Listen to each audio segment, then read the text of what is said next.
Assalamu alaikum dear students. Welcome to the online mathematics class.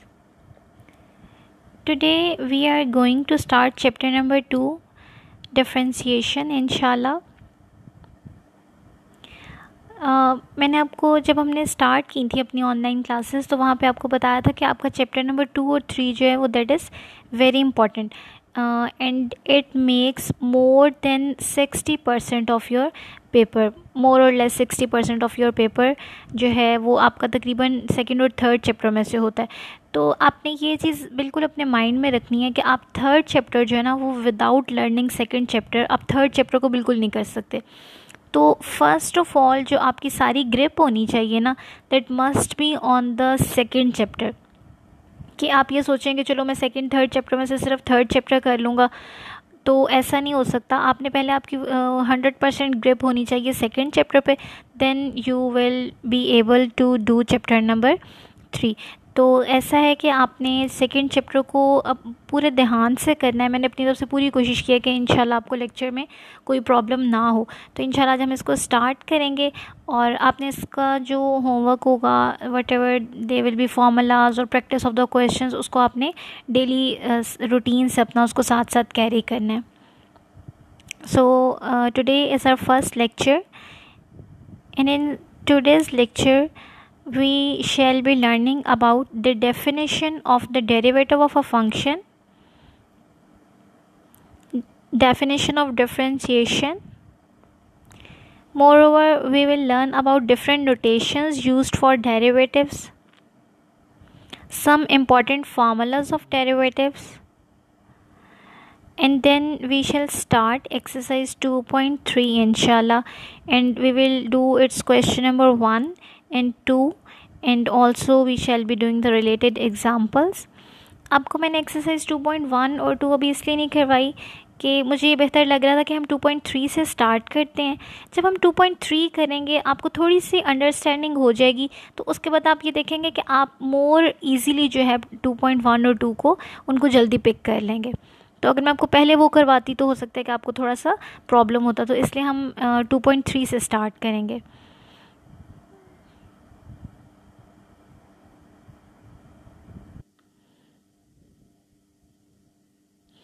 So first of all we shall see what is the derivative.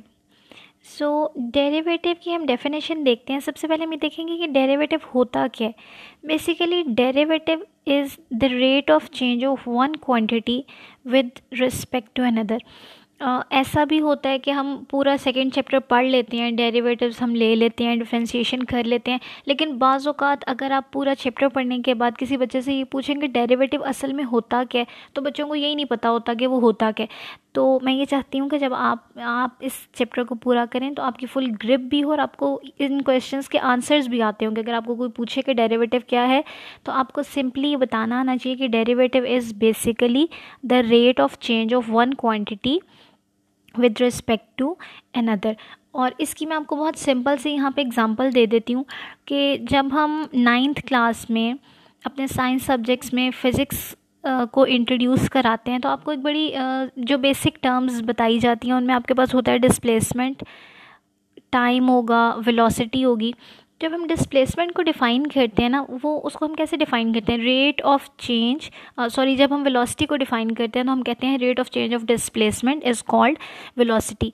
तो अगर मैंने इसी चीज़ को mathematically कहना हो ना तो मैं ये कह दूँगी कि velocity is basically the time derivative. Velocity is basically the time derivative of displacement. यानी असल में वेलोसिटी क्या है, velocity is the rate of change of displacement, और मैथमेटिकली हम उसको ये भी कह सकते हैं कि it is the time derivative of displacement. यानी ये मैंने आपको एग्जांपल दे दिया ताकि आपके माइंड में डेफिनेशन जो है वो पक्की हो जाए। So derivative is basically the rate of change of one quantity with respect to another। और इसको हम इंस्टेंटेनियस रेट ऑफ चेंज भी कह लेते हैं। Derivative is often called as the instantaneous rate of change.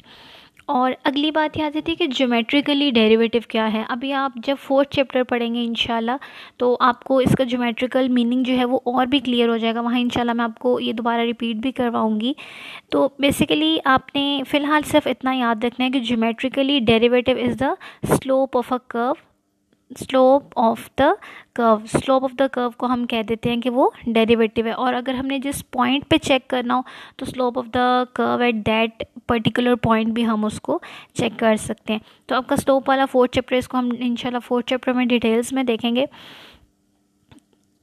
Next we have the derivative of a function represents an infinitely small change of the function with respect to one of its variables। तो ये वही बात आ गई है कि instantaneous rate of change. Instantaneous जहाँ पे हम लेते हैं वहाँ पे बहुत थोड़े की बात हो रही होती है for a very short time interval. So these are the points you have to keep in mind related to derivative.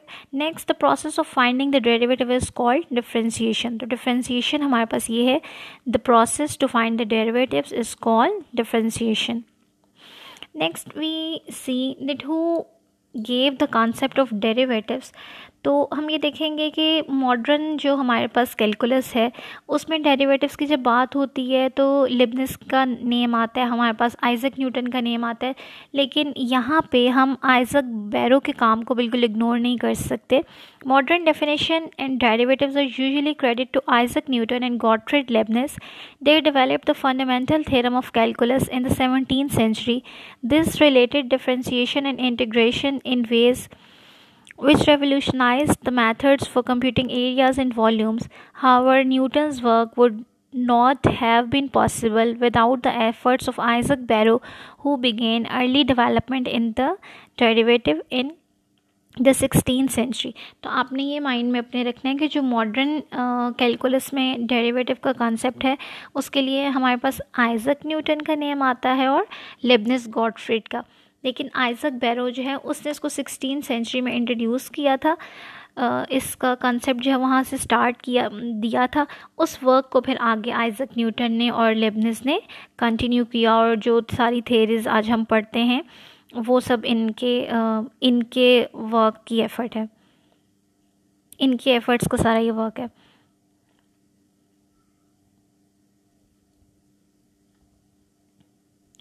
Next we see that how we will represent the derivative, how a derivative is represented। तो हमने ये देखना है कि सबसे पहले हम ये देख लेते हैं कि हमारे पास एक सिंबल है। For example we have a function y। तो y का अगर मैंने डेरिवेटिव लेना है विद रिस्पेक्ट टू x तो उसको मैं ऐसे लिखती हूँ dy/dx, यानी जिस फंक्शन को आपने डिफ्रेंशिएट करना है आप उसको ऊपर लिखेंगे और जिस वेरिएबल के लिहाज से डिफ्रेंशिएट करना है वो d/d के मतलब नीचे आएगा d/dx। जो आपका होगा फंक्शन जिसे आपने डिफ्रेंशिएट करना है वो ऊपर आएगा और जिसके लिहाज से आपने करना है वो नीचे आएगा। So here we have the symbol dy/dx which is used for the derivative of y with respect to x। और यहाँ पे आपने एक चीज़ अपने माइंड में रखनी है कि dy/dx जो है that is not a quotient of two numbers. ये कोई कोशेंट नहीं है दो नंबर्स का, ये एक रिप्रेजेंटेशन है हमारे पास डेरिवेटिव फाइंड आउट करने के लिए। और इसको हम y प्राइम से भी शो करते हैं, it is also denoted by y prime. आप इसको पढ़ लें, y डैश भी कह सकते हैं। और इसके बाद हम ये देखेंगे next we have the name of some mathematicians, और उन्होंने जो जो नोटेशन जो है वो डेरिवेटिव के लिए यूज़ की उसको हम देखेंगे। और ये आपको MCQ पॉइंट ऑफ व्यू से पता होना चाहिए कि किस मैथमेटिशियन ने कौन सी नोटेशन जो है वो अपने वर्क में यूज़ की है। So first of all we see the notation used by Leibniz. अगर आपके पास फंक्शन f है तो लिबनिस ये नोटेशन दी थी हमें df/dx वाली। अगर आपके पास फंक्शन y है तो आपकी नोटेशन ऐसे हो जाएगी dy/dx। ठीक है, आपको लिबनिस ने ये dy/dx वाला नोटेशन दिया था, ये भी हम ज़्यादातर ये यूज़ कर लेते हैं। इसके बाद जो न्यूटन ने नोटेशन दिया था वो था अगर आपके पास फंक्शन f(x) है तो उसने f के ऊपर छोटा सा डॉट डाला था, वो आपके यहाँ स्लाइड पे मिस हो गया डॉट। f के ऊपर डॉट आपने छोटा सा डालना है, f के ऊपर आप डालेंगे डॉट, और f.x वाली रिप्रेजेंटेशन जो है वो न्यूटन ने दी थी। Next we have Lagrange. Lagrange ने जो नोटेशन दी थी that was of prime. Prime वाली notation F prime X, F prime X भी आप इसको कह सकते हैं, आमतौर पे हम एफ डैश एक्स भी कह देते हैं। And next we have the fourth mathematician with its notation. उसने हम दी थी notation D F of x, capital D. ठीक है, जो कैपिटल डी होता है ना, इसका मतलब यही है डी बाई डी एक्स वाला, मतलब ये सारी इन सब नोटेशंस का मीनिंग तो डेफिनेटली सेम ही है। All of these are representing the derivative. लेकिन ये है कि आपको एमसीक्यू पॉइंट ऑफ व्यू से ये पता होना चाहिए किस मैथमेटिशियन ने कौन सी नोटेशन जो है वो इंट्रोड्यूस कराई थी।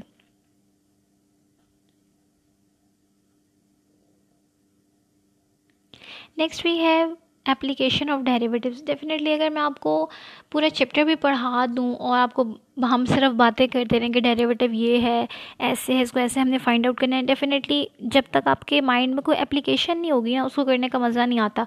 तो मैं आपको इसकी एप्लीकेशन बताती हूँ। जब आपको एप्लीकेशन पता होगी तो आप वो ज़्यादा इंटरेस्ट से उसको स्टडी कर सकते हैं। एक सिंपल सी एप्लीकेशन मैंने आपको स्टार्ट में भी एग्जांपल दी थी कि हम ये कहते हैं कि basically change in displacement, rate of change of displacement is called velocity, and rate of change of velocity is called acceleration। तो ये एक बहुत सिंपल से एग्जांपल है डेरिवेटिव को अंडरस्टैंड करने के लिए, और बेसिकली ये डेरिवेटिव्स की एप्लीकेशन है। Actually it is the application of derivatives. तो अगर हम इसको मैथमेटिकली बात करें ना, तो हम ये कहेंगे velocity is the time derivative of displacement and acceleration is the time derivative of velocity. तो ये एक बड़ी सिंपल सी जो है वो हमारे पास एप्लीकेशन आ जाएगी फिज़िक्स में डेरिवेटिव्स की, कि हमारे पास ढेरों न्यूमेरिकल्स होते हैं जिनमें हमें एक्सिलरेशन को डील करना पड़ता है और हमें वेलोसिटीज़ को डील करना पड़ता है, और डेली लाइफ में भी हमारे पास ढेरों ऐसी एग्जांपल्स आ जाएंगी। फॉर एग्जांपल आपने ट्रैवलिंग ही करनी हो तो वहाँ पे भी आपको इस चीज़ को कंसिडर करना पड़ सकता है। तो it is one of the simplest applications of derivatives in physics. और आपने फर्स्ट ईयर में अपने फिज़िक्स के फोर्थ चैप्टर में ये भी स्टडी किया होगा कि हमने ये पढ़ा होता है कि rate of change of momentum is equals to force. तो rate of change of momentum is equals to force का यही मतलब है कि derivative of momentum of a body equals to the force applied to the body. तो Newton's second law of motion states the derivative of a momentum of a body equals the force applied to the body. Here I have given two examples, but you can find infinitely many examples where the derivatives are being applied in physics.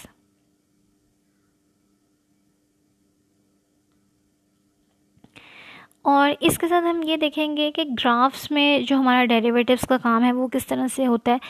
तो मैंने आपको ये बताया था कि derivative जो है वो basically slope of the curve भी होता है एक्चुअली में। तो हम ये भी कह सकते हैं the most common application of derivatives is to analyse graphs of the data that can be calculated from many different fields. Using derivatives one is able to calculate the gradient at any point of the graph. Gradient जो है वो आपकी slope ही होती है। Slope को इंशाल्लाह हम fourth chapter में पढ़ेंगे तो आपको ये चीज़ मज़ीद क्लैरिफाई हो जाएगी। So now come to the important formulas of derivatives. First of all we have the formula that is called par rule. आपने अपनी नोटबुक साथ रखनी है और फिर आपने इस लेक्चर को जो है वो आगे कंटिन्यू करना है। आपके पास नोटबुक होनी चाहिए, आपके पास अपना पेन हो हाथ में। आपने एक फार्मूले को एटलीस्ट 5 to 7 टाइम्स लिखना है। जब आप एक फार्मूले को एटलीस्ट 5 to 7 टाइम्स लिखेंगे तब वो आपको जो है वो पक्का होगा, फिर हम उसको अप्लाई करने की तरफ चलेंगे। So here we have power rule. Power rule कहाँ पे अप्लाई होता है? पार रूल आप वहाँ पे अप्लाई करेंगे जहाँ पे आपका फंक्शन जो है उसमें वेरिएबल के ऊपर कोई पार आ रही होगी। ठीक है, वेरिएबल के ऊपर जब आपकी कोई पार आ रही होगी तब आपका ये जो रूल जो है वो अप्लाई होगा। तो आप ये देखेंगे यहाँ पे हमारा फंक्शन है एफ ऑफ एक्स, और इसके F of x is equals to X raise to power N. तो यहाँ पे आप पार रूल अप्लाई करेंगे where N may be N integer और it may be a rational number.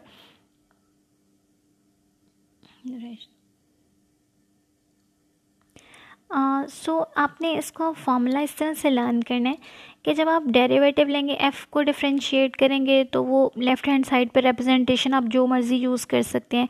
आप D f over d x भी use कर सकते हैं, लेकिन इस वक्त यहाँ पे एफ़ प्राइम एक्स लिखा हुआ है, एफ़ डैश ऑफ एक्स भी आप इसको कह सकते हैं।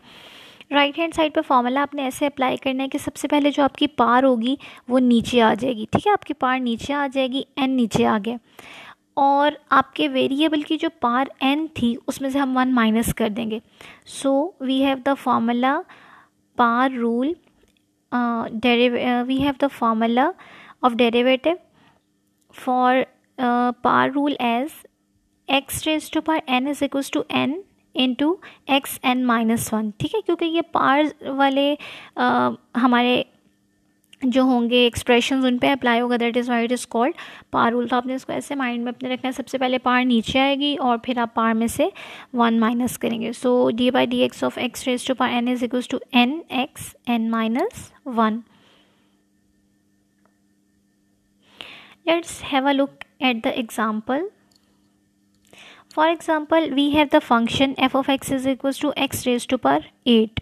ठीक है, आपके पास जो दिया हुआ फंक्शन वो है x रेज टू पावर 8. तो पार रूल जब हम इस पर अप्लाई करेंगे तो फर्स्ट स्टेप में तो आपका ये होगा कि 8 नीचे आ जाएगा. फिर क्या होगा, x ऊपर आपकी पार क्या रह जाएगी, 8 माइनस 1, तो आपका बन जाएगा वो 8 x raise to power 7. Next आप देखें एक और एग्जांपल है हमारे पास, g of u is equals to u raise to power m. अब यहाँ उसने थोड़ा सा आपको मज़ीद कॉन्फिडेंस देने के लिए और मज़ीद आपको इसको क्लैरिफाई करने के लिए इंटीजर से हट के कोई दे दिया है वैल्यू, यानी उसने कोई कांस्टेंट दे दिया m. ठीक है, x की जगह उसने u लिख दिया. फंक्शन है ना, वेरिएबल x के साथ भी बना सकते हैं, u के साथ भी बना सकते हैं, आप बेशक t ले लें, s ले लें, कोई भी आप अल्फ़ाबेट लेके इसको बना सकते हैं फंक्शन को. तो हमने देखा है g of u is equals to u raise to power m है, तो इस पर जब फार रूल अप्लाई होगा तो ये हो जाएगा m नीचे आ जाएगा और u m माइनस 1. तो अगर आपका यहाँ पे कोई वेरिएबल भी मतलब सॉरी कोई कांस्टेंट न्यूमेरिकल वैल्यू के अलावा भी आ जाता है तो आपका प्रोसेस जो है वो चेंज नहीं होगा. यहाँ पे आपने एक चीज़ अपने माइंड में रखनी है कि the derivative of a variable with respect to itself is always 1. यानी अगर मैं x का derivative with respect to x ही लूँ तो वो हमेशा 1 होगा. और यहाँ मैं आपको एक और बात बताती चलूँ कि आपने जब हमने पार रूल लर्न किया ना, और आप फर्स्ट वाले एग्जांपल देखें कि हमने इसको अप्लाई किया x रेज टू पावर 8 पे. जब हमने इसको x रेज टू पावर 8 पे अप्लाई किया तो आंसर आ गया 8 x raise to power 7. Actually में होता ये है कि इस पार रूल को इस तरीके से अप्लाई करने के बाद हम यूँ भी करते हैं कि खाली x का भी हमने डेरिवेटिव लेना होता है. तो जब मैं इसके साथ लिखूँगी dx ओवर dx तो वो हमारा 1 होता है, यानी derivative of a variable with respect to itself is always 1. यानी हमने बगैर पार के जो चीज़ है उसका भी डेरिवेटिव लेना होता है. तो जब हम वो लेंगे तो वो 1 आ जाएगा, इसलिए हमने यहाँ पे लिखा नहीं है. तो ये बात आपको पता होनी चाहिए कि derivative of a variable with respect to itself is always 1. और एक दफ़ा मैं रिपीट कर देती हूँ, आपने जब भी हम पार रूल अप्लाई करते हैं ना, पार रूल अप्लाई करने के बाद आपने जो जिस चीज़ पे जिस फंक्शन पे आपने पार रूल अप्लाई किया उसका बगैर पावर के भी डेरिवेटिव लेना होता है. यानी इस वक्त आपका फंक्शन है x रेज टू पावर 8, आपने इस पर पार रूल अप्लाई किया, आंसर आ गया 8 x रेज टू पावर 7. अब बगैर पार के बाकी चीज़ क्या रह जाती है, बगैर पार के बाकी है x, उसका हमने डेरिवेटिव लिया है, वो आया 1. वो क्योंकि 1 आया था इसलिए इस स्टेप में लिखा नहीं हुआ. आगे हम क्वेश्चंस करेंगे इंशाल्लाह, तो आप ये देखेंगे कि हम बगैर पार के जब डेरिवेटिव लेते हैं तो वो भी आगे लिखेंगे.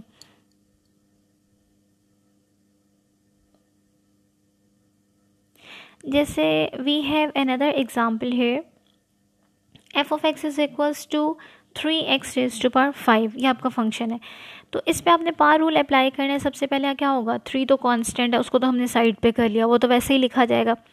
इसके बाद पार रूल अप्लाई होना है x रेज टू पावर 5 पे. ठीक है, x रेज टू पावर 5 पे जब पार रूल अप्लाई होगा तो आंसर आ जाएगा 5 x raise to power 4.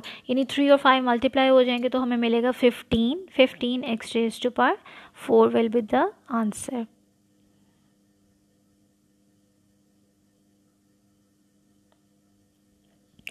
Now we have the second rule that is called the constant rule.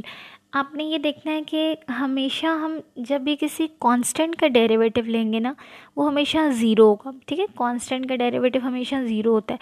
और अगर हम इस चीज़ को लॉजिकली देखें तो कांस्टेंट एक ऐसी चीज़ है that is not changing, constant एक ऐसी चीज़ है that is not varying.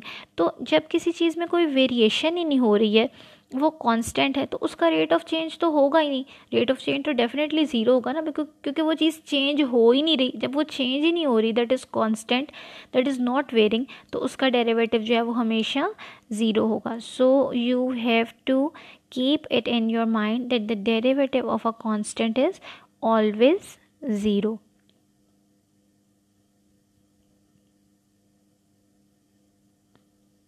Here we have an example, f of x is equals to 13, f dash of x करेंगे या D by D x of 13 भी लिख सकते हैं। तो क्योंकि आपका जो है 13 that is a constant number, so its derivative will be zero.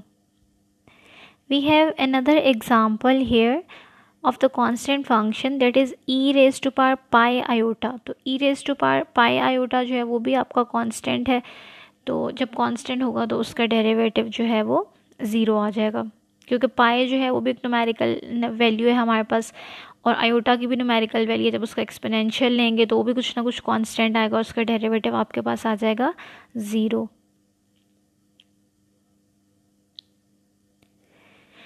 Next we have the third formula, the constant multiple rule.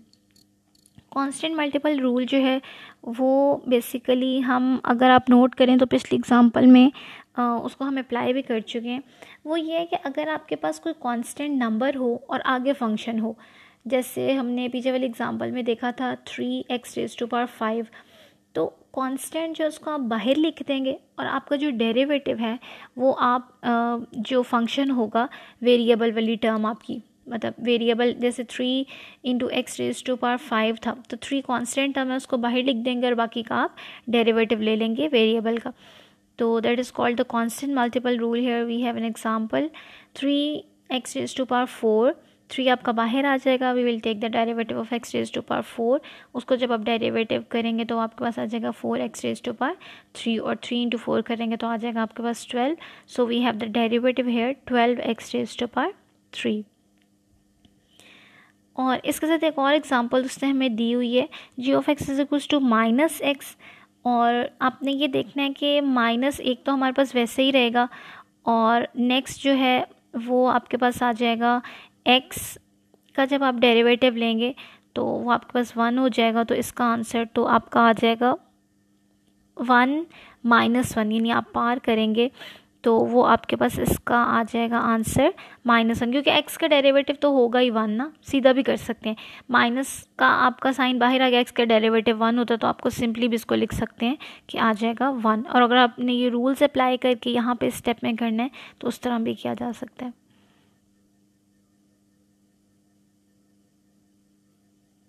Next we have the sum and difference rule. The derivative of a sum or difference of function is the sum or difference of the derivatives. In other words, if f and g are both differentiable, तो आपने simply ये करना है कि अगर आपके पास sum of two functions है और उसका हमने derivative लेना है तो simply आप ये करेंगे कि derivative दोनों का अलग-अलग हो जाएगा। अगर difference है तो same rule हम करेंगे कि अगर आपने derivative लेना है तो पहले first function का derivative आ जाएगा और then second function का derivative।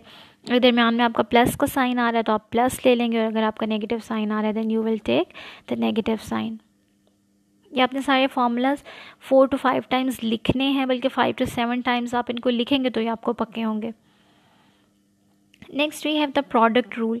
प्रोडक्ट रूल के नाम से ही पता चल रहा है कि डेफिनेटली ये कहीं प्रोडक्ट पे अप्लाई हो रहा होगा। So we can here see that if f and g are both differentiable functions, then हमने डेरिवेटिव लेने हैं F of x into g of x, यानी एफ ऑफ एक्स और जी ऑफ एक्स दोनों प्रोडक्ट में हैं। तो अपने इस प्रोडक्ट को डिफ्रेंशिएट करेंगे तो आपने ऐसे इसको याद रखना है। एक दफ़ा आप एफ ऑफ एक्स को रखेंगे एज इट इज़ और डेरिवेटिव ले लेंगे जी ऑफ एक्स का, दरम्यान में आपने लगाना है प्लस का साइन, फिर आप जी ऑफ एक्स को रखेंगे एज इट इज़ और आप एफ ऑफ एक्स का डेरिवेटिव ले लेंगे। और आप इसको ऐसे भी लिख सकते हैं F of x into G dash of X plus G of x into F dash of x. यानी सिंपली आपने इसको ऐसे याद रखना है कि if we have two functions F and G, तो आपने जब फॉर्मूला अप्लाई करना है तो एक फंक्शन को एज इट इज़ रखेंगे, फर्स्ट फंक्शन को एज इट इज़, सेकंड का डेरिवेटिव प्लस सेकंड को एज इट इज़ और फर्स्ट का derivative.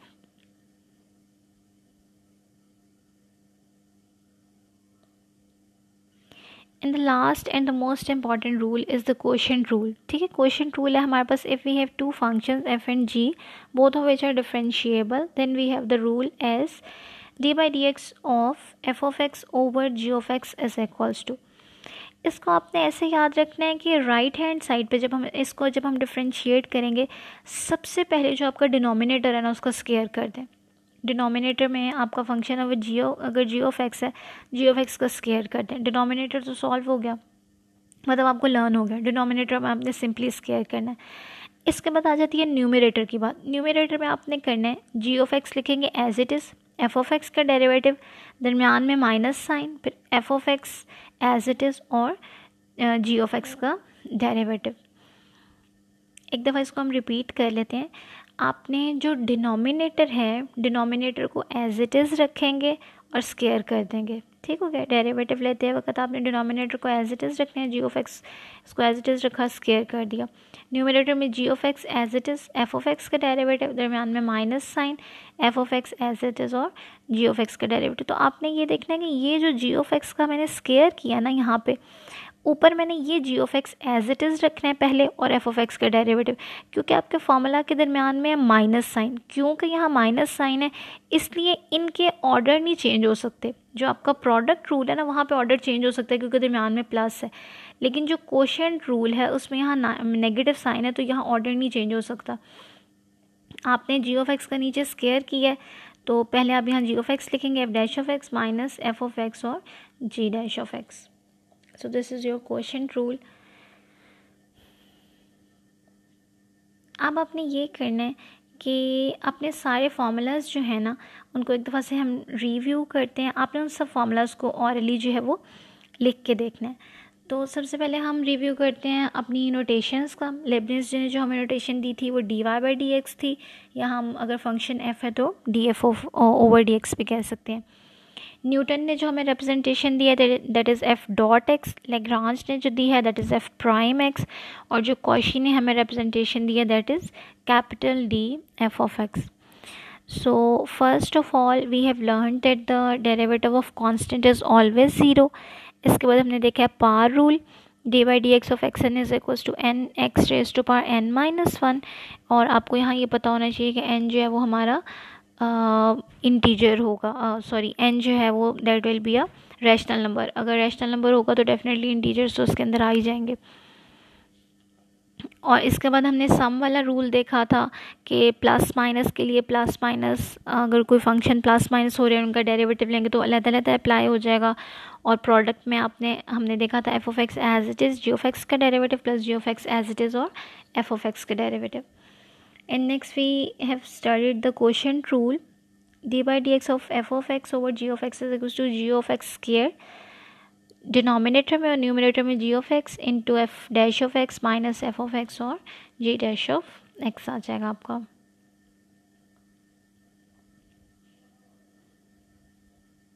So now I hope you must have learn the formulas. आपने इनको यहाँ स्टॉप करके ना प्रैक्टिस करनी है। आपने इन फार्मूलाज को एटलीस्ट 5 to 7 टाइम्स लिखना है और उसके बाद ऑरली लिख के देखें कि आया आप सारे फार्मूलाज ऑरली लिख सकते हैं। उसके बाद आपने एक्सरसाइज की तरफ आना है। ये ना हो कि आप एक्सरसाइज सॉल्व करते वक्त फार्मूला देख रहे हैं कि अच्छा मैं देख देख के अप्लाई करूँ। डेफिनेटली एक दफ़ा आपको सॉल्व करते वक्त अप्लाई करेंगे तो रिव्यू ज़रूर करें, लेकिन एक दफ़ा आपने इसको लर्न करना है। आप अपना फार्मूला कंफर्म ज़रूर करें, लेकिन आपने एक दफ़ा इसको अच्छे से प्रैक्टिस करनी है फार्मूलाज की। Now we exercise 2.3 differentiate with respect to x. Question number 1। Question number 1 है आपका x raise to power 4 plus 2x cube plus x square. तो सबसे पहले आप ये देखेंगे आपका जो गिवन फंक्शन है ना उसको कोई नाम नहीं दिया हुआ, तो हम इस तरह से करते हैं, अपने फंक्शन को नेम दे लेते हैं। I have called my function y, मैंने इसको y का नाम दे दिया क्योंकि y का नाम हमने खुद दिया, इसलिए हम इसको लेट कर लेंगे। Let y is equals to X raise to power 4 plus 2x cube plus X के। Now it is given that we have to differentiate it with respect to x. तो हमेशा आपने जब भी किसी फंक्शन को डिफ्रेंशिएट करना है आपने मेंशन करना है that you are going to differentiate it with respect to x.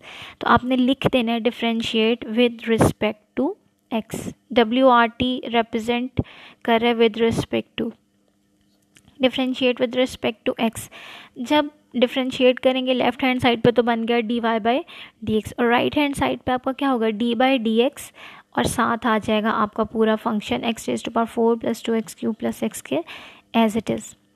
Next हम ये करेंगे, क्योंकि ये तीनों फंक्शन की तीनों जो टर्म्स हैं वो ऐड हो रही हैं, तो तीनों का अलग-अलग डेरिवेटिव ले लें। तीनों का आप अलग-अलग डेरिवेटिव ले लेंगे, यानी तीनों के साथ फिलहाल मैंने लिख दिया अलग-अलग d/dx।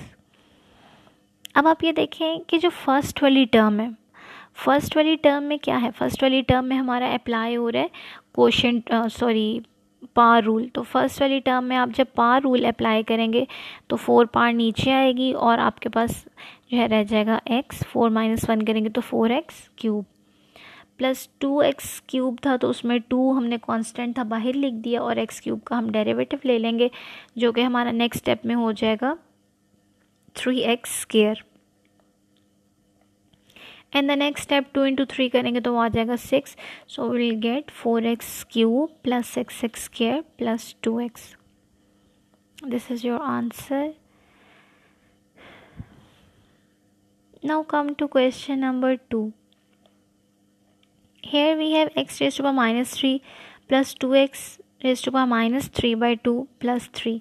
तो ये भी बेसिकली आपकी आज जो क्वेश्चंस हैं उनमें पार रूल की ही प्रैक्टिस करवाई जा रही है। तो आप ये करेंगे कि first of all you have to give the name to your function. तो आपने इसको लेट कर लेते हैं y = x⁻³ + 2x⁻³ /2 + 3।